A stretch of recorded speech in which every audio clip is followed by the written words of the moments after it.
Qui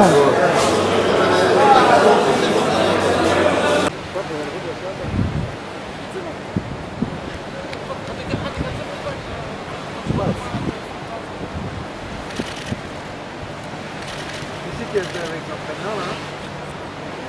Le joueur qui vient juste de construire la balle devant.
والله صحيح معناها واحد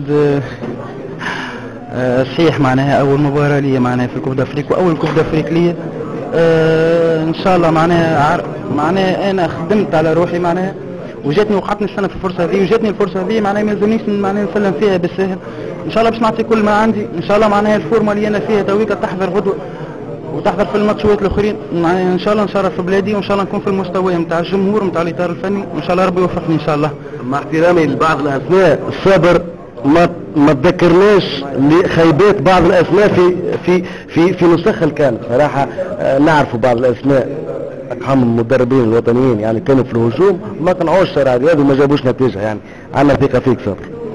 بالطبيعه واحد ما يحبش يكون معناها ما نحبش نحكي معناها على صحابي ما نحبش نكون معناها ما نحبش العباد تستنى في صابر حاجه معناها حاجه باهيه تستنى منه حاجه باهيه ما عادش نجي انا نعمل حاجه خايبه.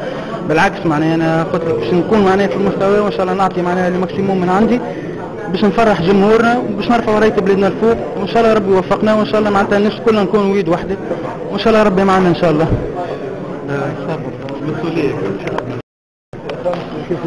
كأس أفريقية نعيشها. الفرق والمنتخبات واللاعبين اللي عشت معاهم تتغير العقلية نتاعها تتغير التفكير. اليوم فريق الموجود اليوم فريق متكون من لاعبين معناتها موجودين يلعبوا في تونس ولاعبين يلعبوا في أوروبا. عندنا نفس النقطة هي كتابة أسمائنا على التاريخ لأنه كل فريق تلعب كأس أفريقيا لكن ما يقعد كان الإنجازات هو التتويجات وإلا الوصول للإنجازات الكبرى يعني الوصول للنهائي نصف النهائي. بطبيعة الحال هذه النقطة الوحيدة اللي نخموا فيها. إن شاء الله الفريق هذا يصنع المفاجأة لأنه حسب ما نسمع وحسب ما نشوف معناتها الناس الكل معناتها يقول فريق صغير في العمر فريق ما ترشح بصعوبة صحيح ترشح بصعوبة لكن اليوم هوني لا واليوم عندنا الفرصة باش ندافع على حظوظنا من أول مجلس المرات علينا احنا كجنراسيون عشان نظهروا الشيء هذا. كريم